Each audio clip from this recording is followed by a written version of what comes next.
بسم الله الرحمن الرحيم. ألف لام را كتاب أحكمت آياته ثم فصلت من لدن حكيم خبير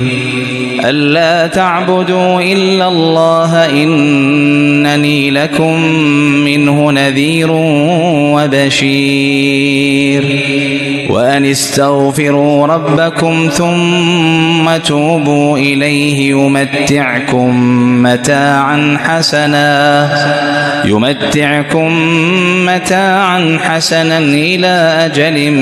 مسمى ويؤتي كل ذي فضل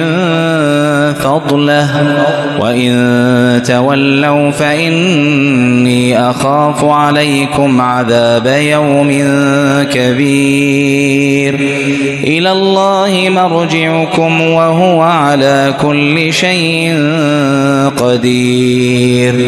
ألا إنهم يثنون صدورهم ليستخفوا منه ألا حين يستغشون ثيابهم يعلم ما يسرون وما يعلنون إنه عليم بذات الصدور وما من دابة في الأرض إلا على الله رزقها ويعلم مستقرها ومستودعها كل في كتاب مبين وهو الذي خلق السماوات والأرض في 6 أيام وكان عرشه على الماء ليبلوكم أيكم أحسن عملا ولئن قلت إنكم مبعوثون من بعد الموت ليقولن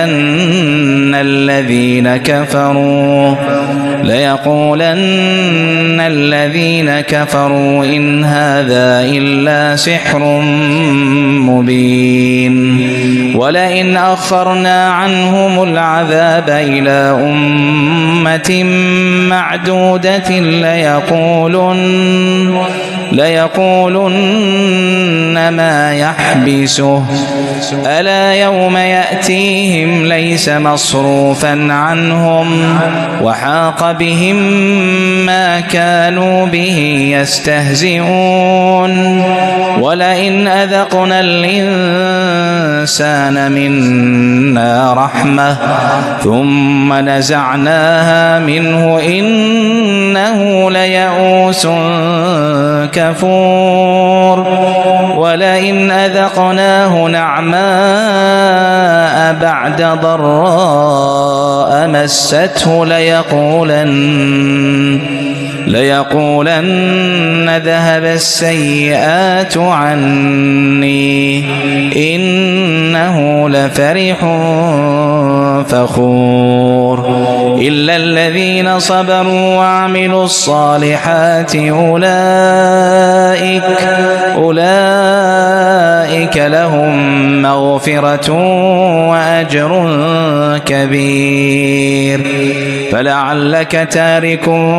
بعض ما يوحى إليك وضائق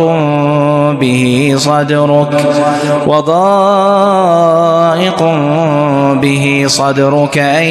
يقولوا لولا أنزل عليه كنز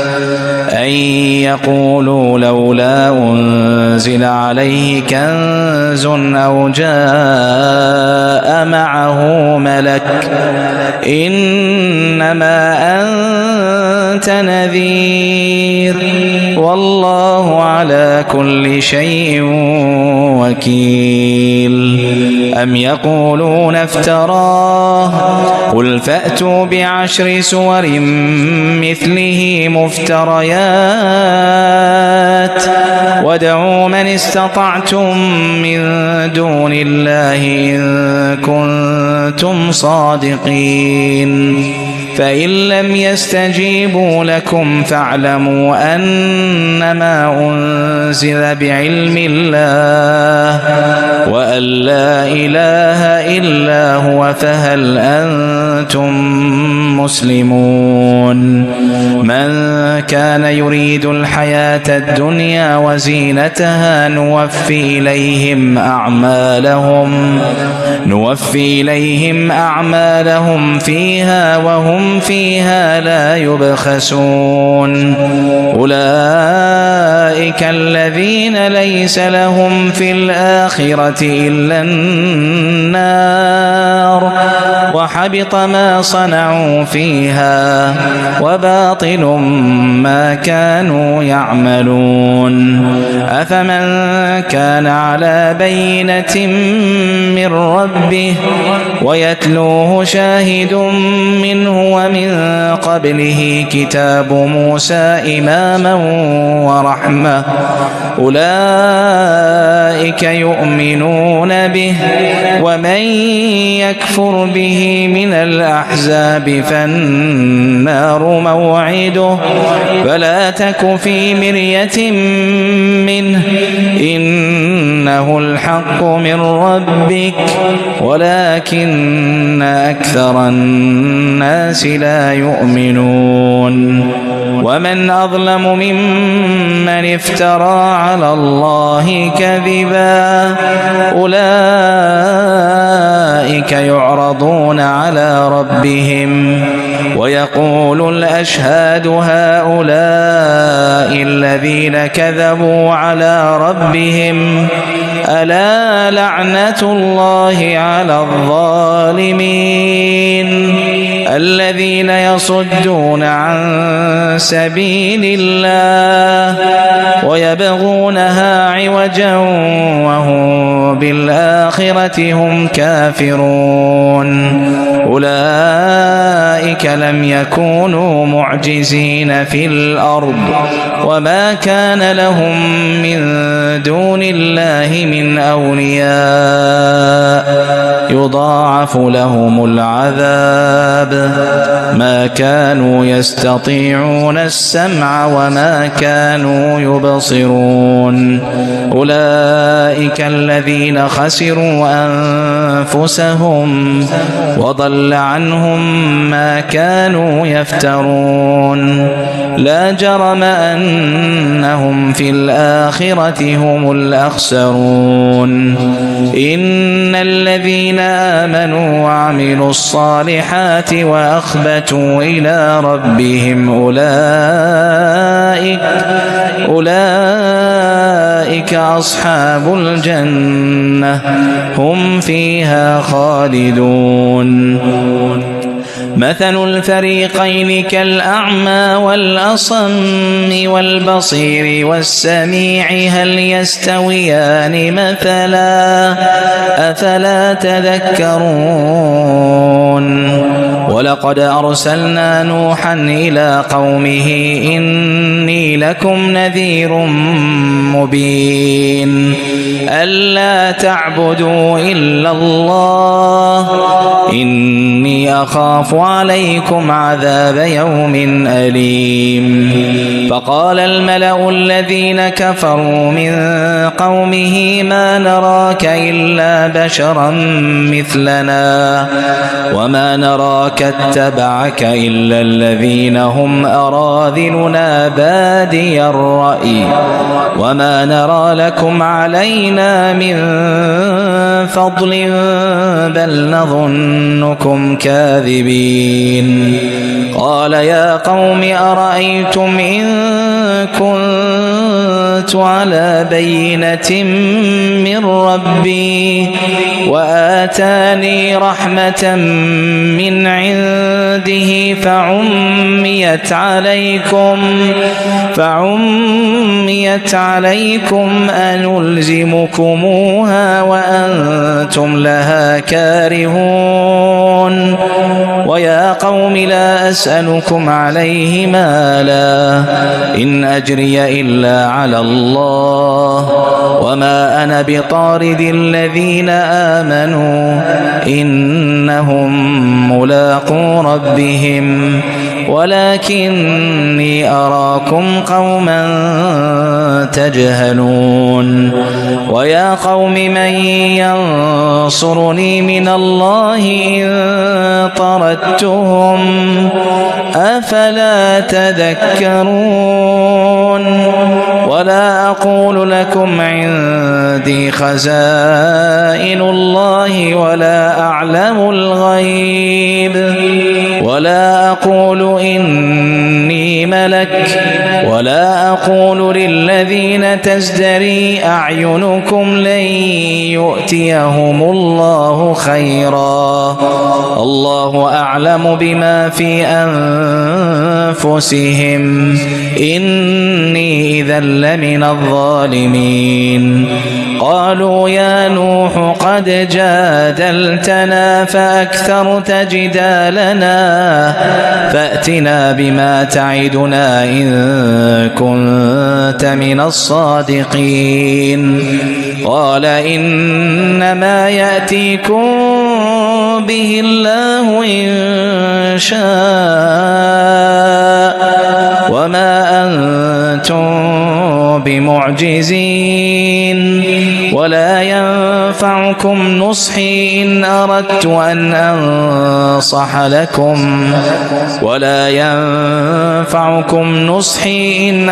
أن أنصح لكم إن كان الله يريد أن يغويكم هو ربكم وإليه ترجعون أم يقولون افتراه قل إن افتريته فعلي إجرامي وأنا بريء مما تجرمون وأوحي إلى نوح أنه لن يؤمن من قومك إلا من قد آمن فلا تبتئس بما كانوا يفعلون واصنع الفلك بأعيننا ووحينا ولا تخاطبني في الذين ظلموا إنهم مغرقون ويصنع الفلك وكلما مر عليه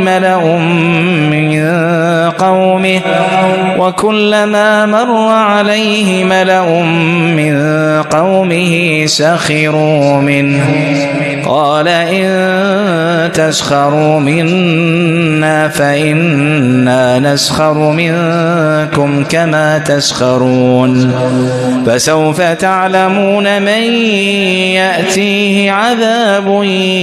يخزيه ويحل عليه عذاب مقيم حتى إذا جاء أمرنا وفارت النور قل نحمل فيها من كل زوجين اثنين وأهلك إلا من سبق عليه القول وما آمن معه إلا قليل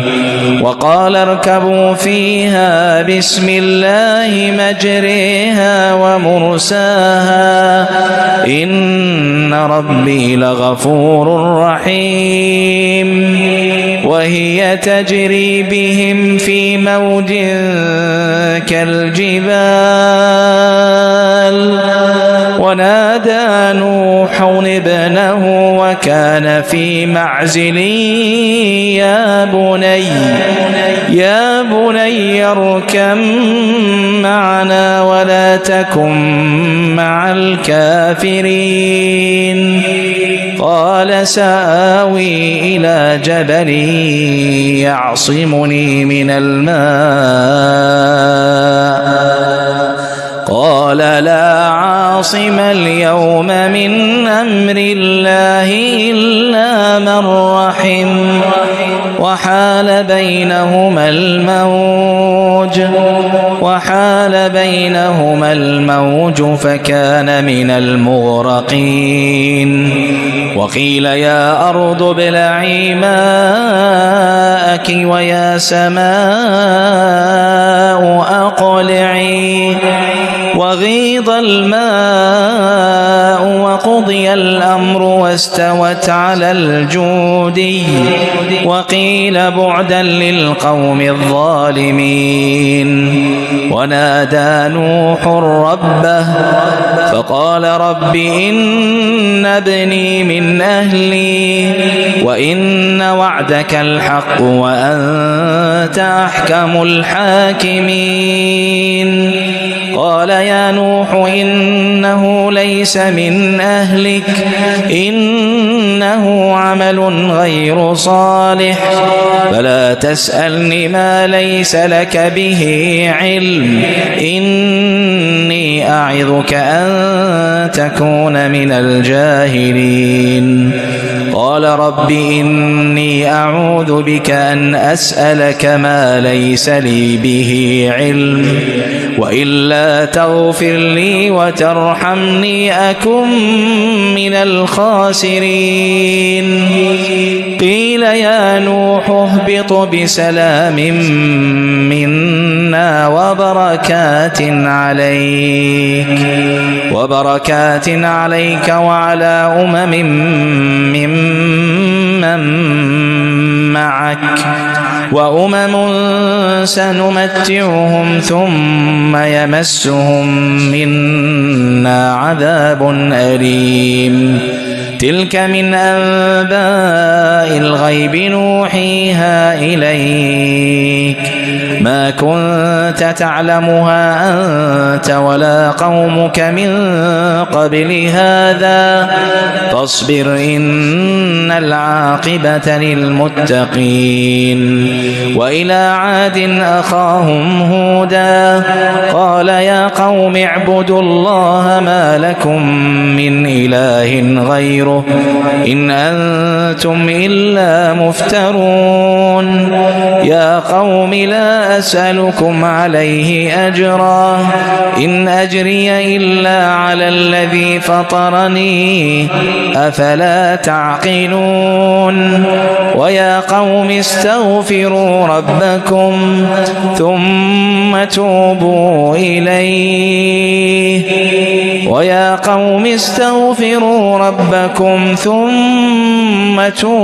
إليه يرسل السماء عليكم مدرارا ويزدكم قوة إلى قوتكم ولا تتولوا مجرمين. قالوا يا هود ما جئتنا ببينة وما نحن بتاركي آلهتنا عن قولك وما نحن لك بمؤمنين إن نقول إلا اعتراك بعض آلهتنا بسوء. قال إني أشهد الله واشهدوا أني بريء مما تشركون من دونه فكيدوني جميعا ثم لا تنظرون. إني توكلت على الله ربي وربكم ما من دابة إلا هو آخذ بناصيتها إن ربي على صراط مستقيم. فإن تولوا فقد أبلغتكم ما أرسلت به إليكم ويستخلف ربي قوما غيركم ولا تضرونه شيئا إن ربي على كل شيء حفيظ. ولما جاء أمرنا نجينا هودا والذين آمنوا معه برحمة منا ونجيناهم من عذاب غليظ. وتلك عاد جحدوا بآيات ربهم وعصوا رسله واتبعوا أمر كل جبار عنيد. وأتبعوا في هذه الدنيا لعنة ويوم القيامة ألا إن عادا كفروا ربهم ألا بعدا لعاد قوم هود. وإلى ثمود أخاهم صالحا قال يا قوم اعبدوا الله ما لكم من إله غيره هو أنشأكم من الأرض واستعمركم فيها فاستغفروه ثم توبوا إليه إن ربي قريب مجيب. قالوا يا صالح قد كنت فينا مرجوا قبل هذا أتنهانا أن نعبد ما يعبد آباؤنا وإننا لفي شك مما تدعونا إليه مريب. قال يا قوم أرأيتم إن كنت على بينة من ربي وآتاني منه رحمة فمن ينصرني من الله إن عصيته فما تزيدونني غير تخسير. ويا قوم هذه ناقة الله لكم آية فذروها تأكل في أرض الله ولا تمسوها بسوء فيأخذكم عذاب قريب. فعقروها فقال تمتعوا في داركم 3 أيام ذلك وعد غير مكذوب. فلما جاء أمرنا نجينا صالحا والذين آمنوا معه برحمة منا ومن خزي يومئذ إن ربك هو القوي العزيز. وأخذ الذين ظلموا الصيحة فأصبحوا في ديارهم جاثمين كأن لم يغنوا فيها ألا إن ثمود كفروا ربهم ألا بعدا لثمود. ولقد جاءت رسلنا إبراهيم بالبشرى قالوا سلاما قال سلام فما لبث أن جاء بعجل حنيذ. فلما رأى أيديهم لا تصل إليه نكرهم وأوجس منهم خيفة قالوا لا تخف إنا أرسلنا إلى قوم لوط وامرأته قائمة فضحكت فبشرناها بإسحاق ومن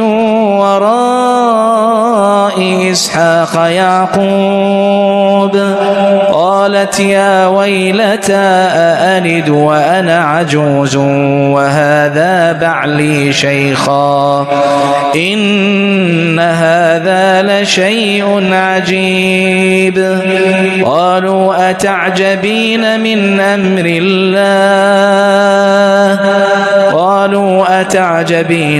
أمر الله رحمة الله وبركاته عليكم أهل البيت إنه حميد مجيد. فلما ذهب عن إبراهيم الروع وجاءته البشرى يجادلنا في قوم لوط إن إبراهيم لحليم أواه منيب يا إبراهيم أعرض عن هذا إنه قد جاء أمر ربك وإنهم آتيهم عذاب غير مردود ولما جاءت رسلنا لوطا سيء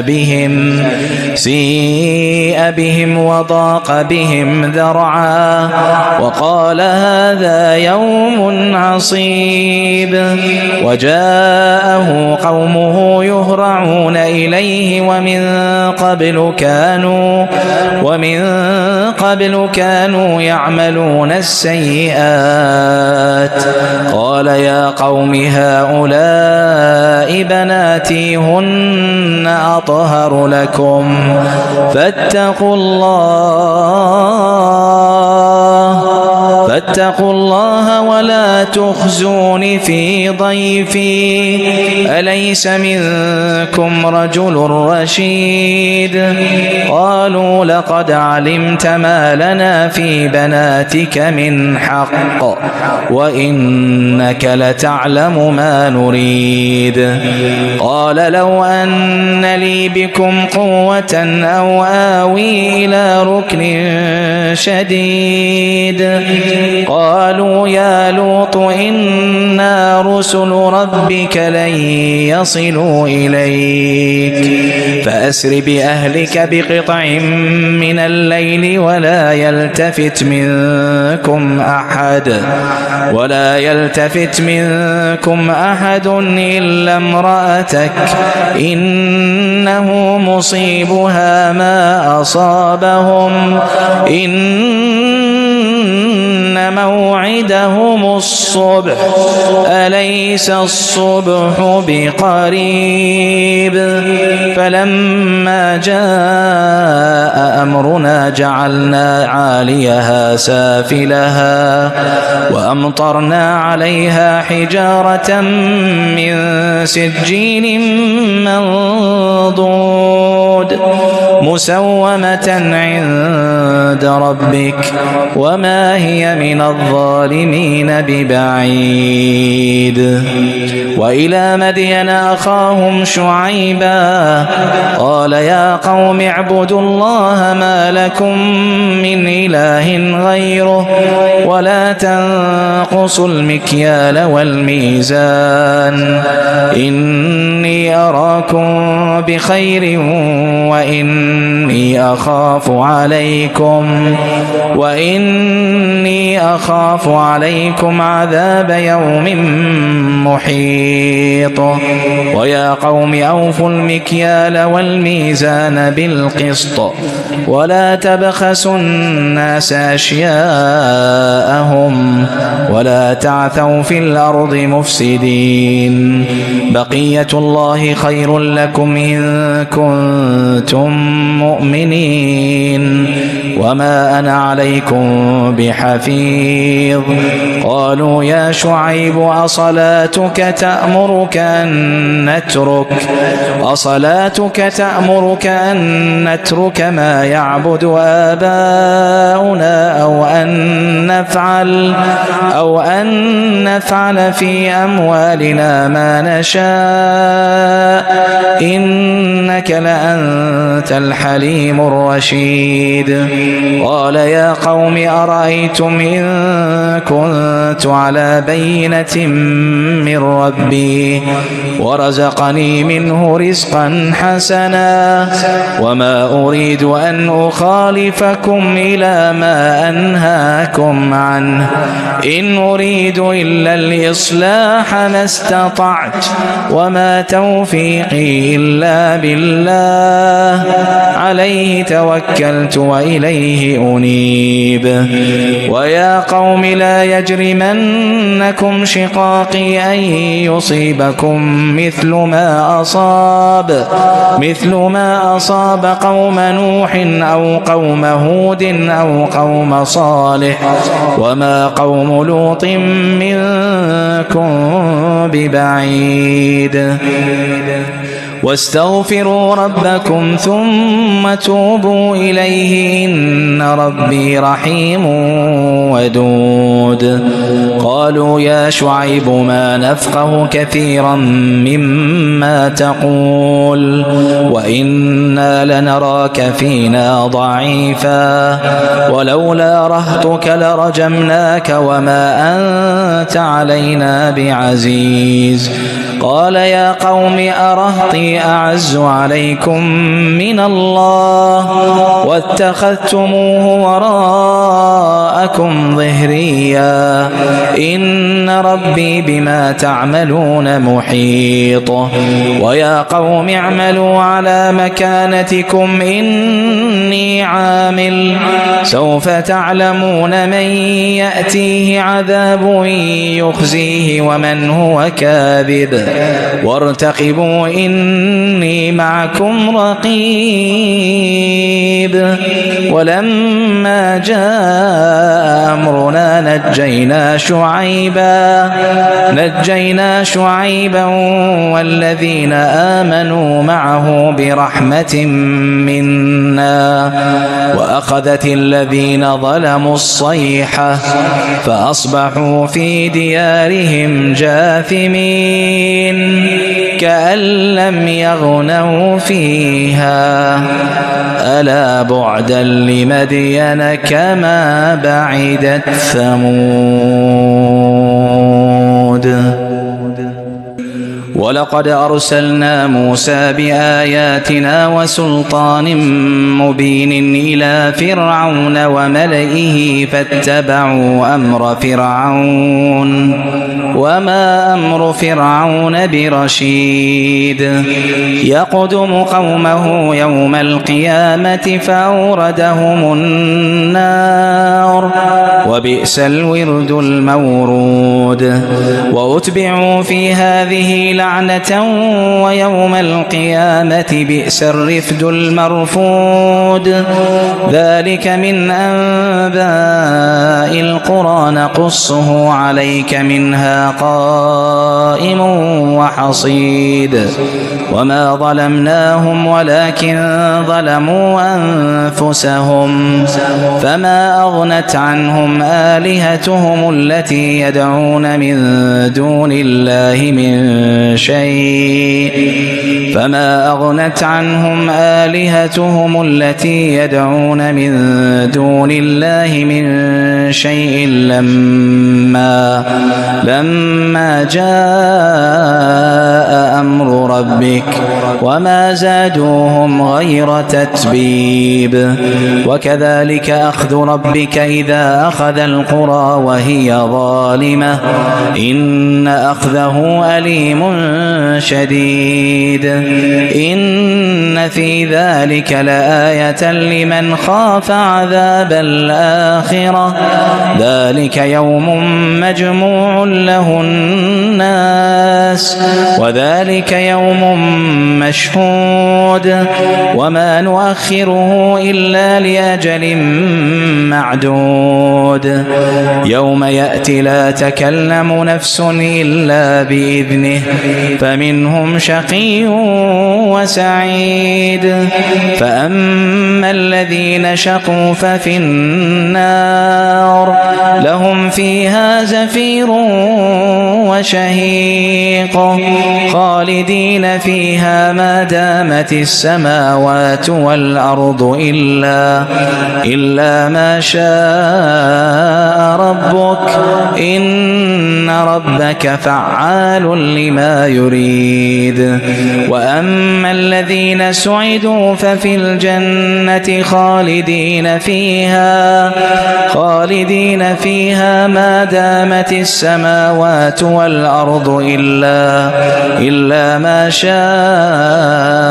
ربك عطاء غير مجذوذ فلا تك في مرية مما يعبد هؤلاء ما يعبدون إلا كما يعبد آباؤهم من قبل وإنا لموفوهم نصيبهم غير منقوص ولقد آتينا موسى الكتاب فاختلف فيه ولولا كلمة سبقت من ربك لقضي بينهم وإنهم لفي شك منه مريب وإن كلا لما ليوفينهم ربك أعمالهم إنه بما يعملون خبير فاستقم كما أمرت ومن تاب معك ولا تطغوا إنه بما تعملون بصير ولا تركنوا إلى الذين ظلموا فتمسكم النار وما لكم من دون الله من أولياء ثم لا تنصرون وأقم الصلاة طرفي النهار وزلفا من الليل إن الحسنات يذهبن السيئات ذلك ذكرى للذاكرين واصبر فإن الله لا يضيع أجر المحسنين فلولا كان من القرون من قبلكم أولو بقية ينهون عن الفساد في الأرض إلا قليلا ممن أنجينا منهم واتبع الذين ظلموا ما أترفوا فيه وكانوا مجرمين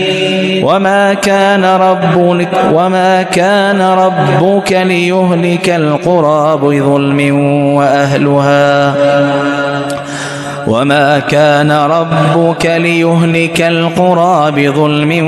وأهلها مصلحون ولو شاء ربك لجعل الناس أمة واحدة ولا يزالون مختلفين إلا من رحم ربك ولذلك خلقهم وتمت كلمة ربك لأملأن جهنم من الجنة والناس أجمعين وكلا نقص عليك من أنباء الرسل ما نثبت به فؤادك وجاءك في هذه الحق وموعظة وذكرى للمؤمنين وقل للذين لا يؤمنون اعملوا على مكانتكم إنا عاملون وانتظروا إنا منتظرون ولله غيب السماوات والأرض وإليه يرجع الأمر كله فاعبده وتوكل عليه وما ربك بغافل عما تعملون